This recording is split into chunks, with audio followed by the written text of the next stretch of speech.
আসসালামু আলাইকুম রহমতুল্লাহ। নবম ও দশম শ্রেণীর শিক্ষার্থীবৃন্দ, ইসলাম শিক্ষার আরেকটা নতুন ক্লাসে তোমাদেরকে স্বাগত জানাচ্ছি। আমি তোমাদের ইসলাম শিক্ষার শিক্ষক হুমায়ুন কবির। আমরা এনসিটিভি 2025 সালের ইসলাম শিক্ষা বইয়ের অনুশীলনীগুলো নিয়ে আলোচনা করছিলাম ধারাবাহিকভাবে। সেই ধারাবাহিকতার আজকের ক্লাসে তোমাদের সাথে আলোচনা করব প্রথম অধ্যায়ের সৃজনশীল প্রশ্ন। এই প্রশ্নের শুরুতেই আমাদের এখানে একটা উদ্দীপক লেখা আছে। উদ্দীপকটা আমরা খুব খেয়াল করে পড়ব। লেখা আছে, ফরিদ ও সেলিম দুই বন্ধু, তারা উভয়ে একটি দর্শনীয় স্থানে বেড়াতে গেল। দুই বন্ধু একটি জায়গায় বেড়াতে গিয়েছে। ফরিদ সেখানে মাটির তৈরি মূর্তি ও পাথরের কারুকার্যের সৌন্দর্যে মুগ্ধ হয়ে সেজদা করার মতো মাথা নত করে সম্মান প্রদর্শন করে। ফরিদ সেখানে মাটির তৈরি মূর্তি আর পাথরের কারুকার্য, মানে এক কথায় মূর্তি দেখে সেখানে মাথা নত করেছে। আচ্ছা, আল্লাহ বাদে অন্য কাউকে মাথা নত করার বিধান অবশ্য তোমাদের জানা আছে, শিরক। তাহলে ফরিদের কর্মকাণ্ডে আমরা যেটা দেখতে পাচ্ছি সেটা হলো সে শিরক করছে। এরপর উভয়ে ক্যান্টিনে নাস্তা করার এক পর্যায়ে ইসলামের বিভিন্ন বিষয় নিয়ে আলোচনা করে। সেলিম মতামত প্রকাশ করতে গিয়ে বলে, নবী রাসূলগণের আগমনের ধারাবাহিকতা অব্যাহত থাকাই যুক্তিযুক্ত। মানে সে খতমে নবুয়তকে মানছে না, রাসূলুল্লাহ সাল্লাল্লাহু আলাইহি ওয়াসাল্লাম যে শেষ নবী এই কথা সে বিশ্বাস করছে না। তাহলে আমরা দেখতে পেলাম যে ফরিদ ও সেলিম দুই বন্ধু, তারা এক জায়গায় বেড়াতে গিয়েছে। তাদের প্রথম জনের কর্মকাণ্ডে, ফরিদের কর্মকাণ্ডে শিরক প্রকাশ পেয়েছে, আর দ্বিতীয় জন তথা সেলিমের কর্মকাণ্ডে খতমে নবুয়তকে অস্বীকার করার বিষয়টি সামনে এসছে। এখন আমরা প্রশ্নগুলো পড়ব। আমরা এটা মনে রাখবো যে ফরিদের কর্মকাণ্ডে প্রকাশ পেয়েছিল শিরক, আর সেলিমের কর্মকাণ্ডে প্রকাশ পেয়েছিল খতমে নবুয়তের অস্বীকার। এখন আমাদের সামনে চারটা প্রশ্ন আছে। প্রথম প্রশ্ন, যেটা ক নম্বরে আছে, ইসলাম এর ব্যবহারিক অর্থ কি? ইসলামের শাব্দিক অর্থ আছে, ব্যবহারিক অর্থ আছে, পারিভাষিক অর্থ আছে। আমাদের কাছে ব্যবহারিক অর্থটা জানতে চেয়েছে। খ নম্বর প্রশ্ন, আখেরাতে বিশ্বাস করা অপরিহার্য কেন? ব্যাখ্যা করো, আখেরাতে কেন বিশ্বাস করতে হবে? গ নম্বর প্রশ্ন, ফরিদের আচরণে যে বিষয়টি প্রকাশ পেয়েছে তা ব্যাখ্যা করো। ফরিদ ওই যে মাটির তৈরি মূর্তি এবং পাথরের কারুকার্য দেখে সেখানে সেজদা করেছিল, শিরক প্রকাশ পেয়েছে। এখন আমাদেরকে গ নম্বরে গিয়ে শিরককে ব্যাখ্যা করতে হবে। আর ঘ নম্বর, নবী রাসূলগণের আগমনের বিষয়ে সেলিমের বক্তব্যের যথার্থতা নিরূপণ করো। সে মনে করছে নবুয়তের ধারাবাহিকতা চালু থাকা, অব্যাহত থাকা যুক্তিযুক্ত। এটা আসলে সঠিক কিনা এটা আমাদেরকে ঘ নম্বরে গিয়ে নিরূপণ করতে হবে। আমরা সবার আগে যে প্রশ্ন ছিল ইসলাম এর ব্যবহারিক অর্থ কি, সেটার উত্তর দিচ্ছি। ইসলাম এর ব্যবহারিক অর্থ হলো আল্লাহ তাআলা ও রাসূল সাল্লাল্লাহু আলাইহি সাল্লামের আনুগত্য করা। আল্লাহ এবং রাসূলের আনুগত্য করাটাই হলো ইসলামের ব্যবহারিক অর্থ। খ নম্বর প্রশ্ন, আখেরাত বিশ্বাস করা অপরিহার্য কেন? আখেরাতে কেন বিশ্বাস করতে হবে? আমরা বলছি আখেরাত ঈমানের অন্যতম গুরুত্বপূর্ণ বিষয়। ইসলামী জীবন দর্শনে আখেরাতে বিশ্বাস অপরিহার্য। ঈমানের যে মৌলিক বিষয়গুলো আছে, একজন মানুষকে মুসলিম হতে হলে যে 7টা বিষয়ের উপরে বিশ্বাস করতে হয়, এর অন্যতম একটা হলো আখেরাতে বিশ্বাস। এই জন্য আমরা বলছি আখেরাত ঈমানের অন্যতম গুরুত্বপূর্ণ বিষয়। ইসলামী জীবন দর্শনে আখেরাতে বিশ্বাস অপরিহার্য। মানুষের মৃত্যুর পরবর্তী চিরস্থায়ী জীবনকে আখেরাত বলা হয়। দুনিয়ার জীবনে মানুষের প্রতিটি কাজের জন্য আখেরাতে তাকে আল্লাহর নিকট জবাবদিহি করতে হবে। আমরা দুনিয়াতে যা করছি আখেরাতে গিয়ে এর জন্য জবাবদিহি করতে হবে। এই বিশ্বাস মানুষকে পাপ কাজ থেকে বিরত রাখে এবং সৎ ও পুণ্যময় জীবনে উৎসাহিত করে। তাছাড়া আখেরাতে বিশ্বাস ছাড়া মুমিন ও মুত্তাকি হওয়া যায় না। তাই একজন মুসলিমের জন্য আখেরাতে বিশ্বাস করা অপরিহার্য। আমাদেরকে প্রশ্ন করেছিল আখেরাতে বিশ্বাস করা অপরিহার্য কেন?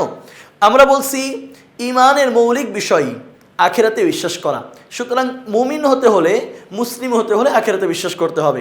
এরপরে আমরা আরও বলছি আখেরাতে বিশ্বাস করা মানে হলো দুনিয়ার প্রতিটা কাজের জন্য আল্লাহর কাছে জবাবদিহি করতে হবে। এই বিশ্বাস অন্তরে ধারণ করা, লালন করা। এখন এই বিশ্বাস যদি থাকে তাহলে তো মানুষ খারাপ কাজ করবে না এবং ভালো কাজের দিকে উৎসাহী হবে। সুতরাং মুমিন মুত্তাকি হওয়ার জন্য, খারাপ কাজ থেকে বিরত থাকার জন্য এবং ভালো কাজে উৎসাহী হওয়ার জন্য আখিরাতে বিশ্বাস করা অপরিহার্য। আশা করি বিষয়টি স্পষ্টভাবে বুঝতে পেরেছ। ফরিদের আচরণে যে বিষয়টি প্রকাশ পেয়েছে তা ব্যাখ্যা করো। সে মাটির তৈরি মূর্তি এবং পাথরের কারুকার্যে মুগ্ধ হয়ে সেজদা করেছিল।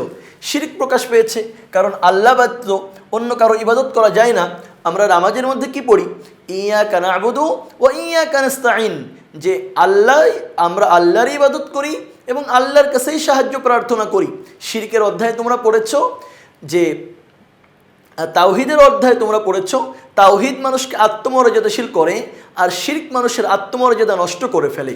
সুতরাং ফরিদ অন্য কারো কাছে, আল্লাহ ব্যতীত অন্য কারো কাছে মাথা নত করে সে মূলত শিরক করেছে। ফরিদের আচরণে জঘন্য অপরাধ শিরক প্রকাশ পেয়েছে। শিরক শব্দের অর্থ অংশীদার সাব্যস্ত করা, একাধিক স্রষ্টা বা উপাস্যে বিশ্বাস করা। ইসলামী পরিভাষায় মহান আল্লাহর সাথে কোনো ব্যক্তি বা বস্তুকে শরিক করাকে কিংবা তার সমতুল্য মনে করাকে শিরক বলা হয়। আল্লাহর সাথে কোনো ব্যক্তি বা বস্তুকে শরিক করা বা আল্লাহর সমতুল্য মনে করা, এটাকে শিরক বলা হয়। আল্লাহ বলছেন লাইসা কামিসলিহি শাই, আল্লাহর সমতুল্য, আল্লাহর সাদৃশ্য আর কিছু নাই। যে ব্যক্তি শিরক করে তাকে বলা হয় মুশরিক। ইবাদতের ক্ষেত্রেও আল্লাহর সঙ্গে কাউকে শরিক করা শিরকের অন্তর্ভুক্ত। তোমরা শিরকের 4টা প্রকার তোমাদের বইয়ে পড়েছ, তার মধ্যে একটা হলো ইবাদতের ক্ষেত্রে আল্লাহ ব্যতীত অন্য কারো ইবাদত করা। ফরিদ মূলত এখানে আল্লাহ ব্যতীত অন্য কাউকে সেজদা করে, মূর্তির সেজদা করে ইবাদতের ক্ষেত্রে আল্লাহর সাথে মূর্তিকে শিরক করেছে।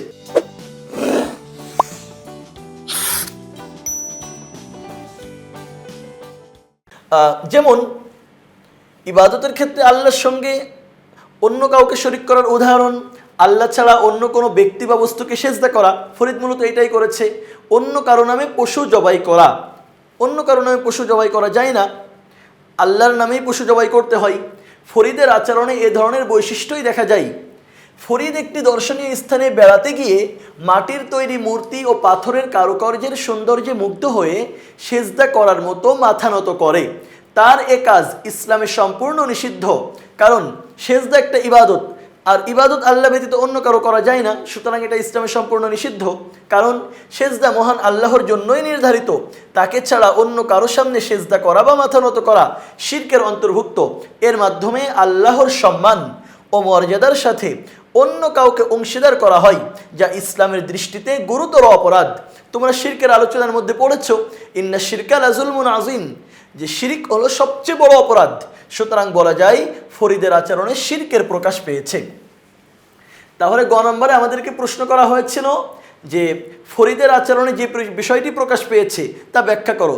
আমরা বললাম ফরিদের আচরণে শিরক প্রকাশ পেয়েছে এবং আমরা তা ব্যাখ্যা করলাম। নবী রাসূলগণের আগমনের বিষয়ে সেলিমের বক্তব্যের যথার্থতা নিরূপণ করো। ঘ নম্বর প্রশ্ন। সে বলেছিল নবী রাসূলের আগমনের ধারাবাহিকতা অব্যাহত থাকাই যুক্তিযুক্ত। তার মানে সে খতমে নবুয়তকে মুহাম্মদ আরবি সাল্লাল্লাহু তাআলা আলাইহি ওয়াসাল্লামকে শেষ নবী বলে বিশ্বাস করছে না, এবং সে মনে করছে এর পরে নবুয়তের ধারাবাহিকতা, যেমন আদম আলাইহিস সালামের পরে আরও অনেক নবী আসছেন, নূহ আলাইহিস সালাম, শীশ আলাইহিস সালাম, ইব্রাহিম আলাইহিস সালাম, মুসা আলাইহিস সালাম, হারুন আলাইহিস সালাম, জাকারিয়া আলাইহিস সালাম, লুত আলাইহিস সালাম, সালিহ আলাইহিস সালাম, ঈসা আলাইহিস সালাম, এরপরে সবার শেষে হযরত মুহাম্মদ সাল্লাল্লাহু আলাইহি সাল্লাম। সে বলছে এইভাবে নবুয়তের ধারাবাহিকতা, মুহাম্মদ সাল্লাল্লাহু আলাইহি সাল্লামের পরে আরও অনেক নবী আসবে, এটাই যুক্তিযুক্ত। আমরা বলছি নবী রাসূলগণের আগমনের বিষয়ে সেলিমের বক্তব্য যথার্থ নয়। মানব জাতিকে সঠিক পথ প্রদর্শনের জন্য মহান আল্লাহ তাআলা যুগে যুগে অসংখ্য নবী রাসূল প্রেরণ করেছেন। সর্বপ্রথম নবী ছিলেন হযরত আদম আলাইহিস সালাম, এবং সর্বশেষ নবী ও রাসূল আমাদের নবী হযরত মুহাম্মদ সাল্লাল্লাহু আলাইহি ওয়াসাল্লাম। তাদের মাঝে আল্লাহ তাআলা আরও বহু নবী ও রাসূল প্রেরণ করেছেন। তবে নবী রাসূল মানে আদম এবং আমাদের নবী, এই দুইজনের মাঝে আল্লাহ তাআলা আরও অনেক নবী রাসূল প্রেরণ করেছেন। আমি যেমন তোমাদের সামনে কয়েকটা নাম বললাম মাত্র। তবে নবী রাসূল প্রেরণের এ ধারাবাহিকতা সর্বশেষ নবী ও রাসূল হযরত মুহাম্মদ সাল্লাল্লাহু আলাইহি সাল্লামের মাধ্যমে সমাপ্ত হয়েছে, অথচ সেলিমের বক্তব্যে এ সত্যের বিপরীত বিশ্বাস প্রতিফলিত হয়, কারণ সে বলছে ধারাবাহিকতা থাকাই যুক্তিযুক্ত।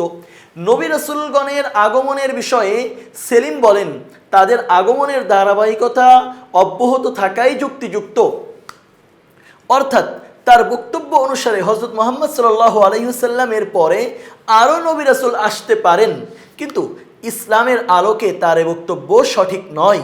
কেননা আল্লাহ তাআলা স্বয়ং হযরত মুহাম্মদ সাল্লাল্লাহু আলাইহি ওয়াসাল্লামকে খাতামুন নবিয়্যিন তথা সর্বশেষ নবী বলে অভিহিত করেছেন। তিনি বলেন, মুহাম্মদ তোমাদের মধ্যে কোনো পুরুষের পিতা নন। মা কানা মুহাম্মাদুন আবা আহাদিম মির রিজালিকুম ওয়ালাকিন রাসূলুল্লাহি ওয়া খাতামান নাবিয়্যিন, যে মুহাম্মদ তোমাদের মধ্যে কোনো পুরুষের পিতা নন, বরং তিনি আল্লাহর রাসূল ও শেষ নবী, খাতামুন নাবিয়্যিন। এখানে একটা ব্যাপার তোমাদের সামনে স্পষ্ট করা লাগে, সেটা হলো কোরআন মাজিদের সূরা আহজাবের 40 নম্বর আয়াতে বলা হচ্ছে, মুহাম্মদ তোমাদের মধ্যে কোনো পুরুষের পিতা না, তিনি আল্লাহর রাসূল এবং শেষ নবী। কোরআনের আয়াত, এটা তো মহাসত্য, আল্লাহ রাব্বুল আলামিন যেহেতু বলেছেন, সুতরাং সত্যই বলেছেন। কিন্তু আমরা রাসূলুল্লাহ সাল্লাল্লাহু আলাইহি সাল্লামের জীবনী পড়লে দেখতে পারি, আল্লাহ রাব্বুল আলামিন রাসূলুল্লাহ সাল্লাল্লাহু আলাইহি সাল্লামকে মোট 7 জন সন্তান দান করেছিলেন। এর মধ্যে 4 জন ছিল মেয়ে, জয়নাব, রুকাইয়া, উম্মে কুলসুম, ফাতেমা রাদিয়াল্লাহু তাআলা আনহুন্না। আর 3 জন ছিল ছেলে, কাসেম, তাহের এবং ইব্রাহিম। আচ্ছা, রাসূলুল্লাহ সাল্লাল্লাহু আলাইহি সাল্লামের জীবনী পড়লে আমরা দেখতে পারি যে তার 3 জন ছেলে সন্তান ছিল। আর কোরআন মাজিদের আয়াত আমাদেরকে বলছে, মুহাম্মদ তোমাদের কোনো পুরুষের পিতা না। কোরআনও সত্য, রাসূলের জীবনীও সত্য, কিন্তু আমরা দেখছি এখন 2 সত্য সাংঘর্ষিক হয়ে যাচ্ছে।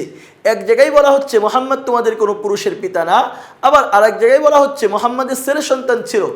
দুইটার মধ্যে তাহলে আমরা কোনটাকে গ্রহণ করব? একটাকে গ্রহণ করলে তো আরেকটা মিথ্যা হয়ে যায়।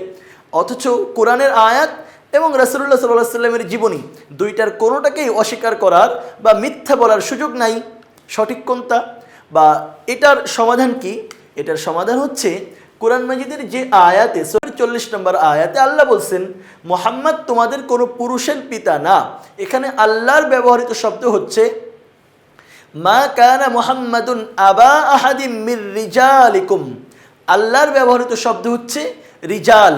রিজাল শব্দের অর্থ প্রাপ্ত বয়স্ক পুরুষ।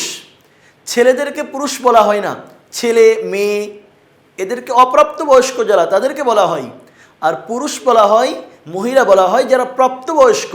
আল্লাহ বলছেন মুহাম্মদ তোমাদের কোনো রিজালের পিতা না, পুরুষের পিতা না।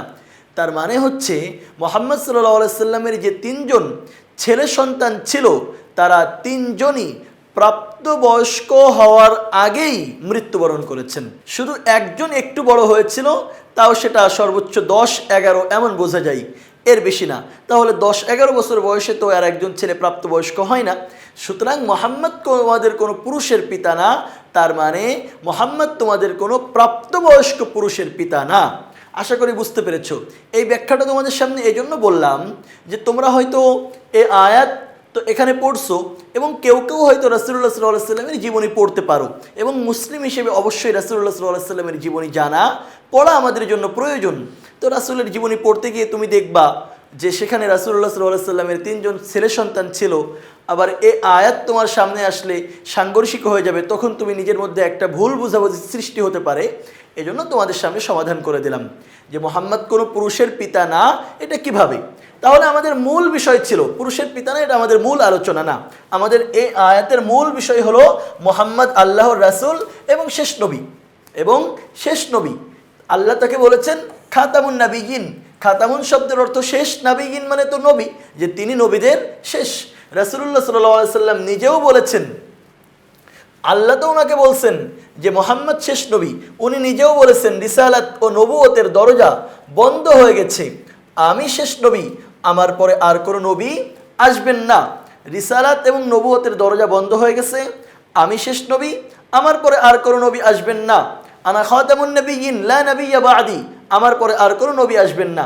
উপরের আলোচনার আলোকে আমরা যে আলোচনাগুলো করলাম, কোরআনের আয়াত দিয়ে, রাসূলুল্লাহ সাল্লাল্লাহু আলাইহি সাল্লামের হাদিস দিয়ে, এবং নবুয়তের ধারাবাহিকতা শেষ হয়েছে, আল্লাহ মুহাম্মদ সাল্লাল্লাহু আলাইহি সাল্লামকে শেষ নবী বলেছেন। এই আলোচনার আলোকে বলা যায় মুহাম্মদ সাল্লাল্লাহু আলাইহি সাল্লামই সর্বশেষ নবী, তার মাধ্যমেই নবুয়তের ধারা সমাপ্ত হয়েছে। যে আল্লাহ তাআলা নবী পাঠান তিনি বলছেন মুহাম্মদ শেষ নবী, যিনি শেষ নবী তিনি এসে বলছেন আমি শেষ নবী। সুতরাং নবুয়তের ধারা শেষ হয়েছে, দ্বীনের, ইসলামের, আল্লাহর বিধানের পূর্ণতা ঘোষণা করা হয়েছে। তাই নবী রাসূলগণের আগমন সম্পর্কে সেলিমের বক্তব্য সঠিক নয়। আমরা ঘ নম্বর প্রশ্ন পড়ছিলাম যে 2 বন্ধুর মধ্যে এক বন্ধুর নাম হলো ফরিদ, আর এক বন্ধুর নাম হলো সেলিম। তারা দুইজনে দুইটা বক্তব্য দিয়েছিল। ফরিদের বক্তব্যের মধ্যে আমরা শিরিক খুঁজে পেয়েছি, আর সেলিমের বক্তব্যের মধ্যে আমরা খাতামুন নবিয়্যিনকে অস্বীকার করার ব্যাপারটি খুঁজে পেয়েছি। এখন আমরা বলছি চারটায় একবারে মানে এক নজরে একদম অল্প সময়ের মধ্যে 30 সেকেন্ডের মধ্যে তোমাদেরকে আরেকবার বলে শেষ করে দিই, একটা সামারি করে দিই। ইসলাম এর ব্যবহারিক অর্থ কি? আল্লাহ রাসূলেরকে আনুগত্য করা, এটা হলো ইসলামের ব্যবহারিক অর্থ। আখিরাতে বিশ্বাস করা অপরিহার্য কেন? ঈমানের মৌলিক বিষয়, খারাপ কাজ থেকে বিরত রাখে, আল্লাহর কাছে জবাবদিহি করতে হবে এই বিশ্বাসের কারণে, এবং ভালো কাজের দিকে উৎসাহী করে। ফরিদের আচরণে যে বিষয়টি প্রকাশ পেয়েছে তা ব্যাখ্যা করো। ফরিদ ওই যে মাটির সামনে, মূর্তির সামনে মাথা নত করেছিল, আমরা বলেছিলাম শিরিক প্রকাশ পেয়েছে এবং আমরা শিরকের ব্যাখ্যা দিয়েছি। নবী রাসূলের আগমনের বিষয়ে সেলিমের বক্তব্যের যথার্থতা নিরূপণ করো, আমরা বলেছি সেলিমের বক্তব্য সঠিক নয়, কারণ তিনি খাতামুন নবিয়্যিন বা মুহাম্মদ সাল্লাল্লাহু আলাইহি ওয়াসাল্লাম শেষ নবী, এই কথা অস্বীকার করেছেন, যা ইসলামের একটা গুরুত্বপূর্ণ আকীদার সাথে সাংঘর্ষিক। তাহলে যদি তোমাদের অন্য কোনো প্রশ্নে ইসলামের ব্যবহারিক বিষয় সম্পর্কে জানতে চাই, তোমাদের কাছে জানতে চাওয়া হয় আখিরাতে বিশ্বাসের গুরুত্ব নিয়ে, খাতামুন নবিয়্যিন নিয়ে অথবা শিরিক নিয়ে, আশা করি তোমরা তার সঠিকভাবে উত্তর দিতে পারবে। পরবর্তী ক্লাসে তোমাদের সাথে দেখা হবে, সেই আশ্বাস দিয়ে বিদায় নিচ্ছি। আল্লাহ হাফেজ। আসসালামু আলাইকুম ওয়া রাহমাতুল্লাহ।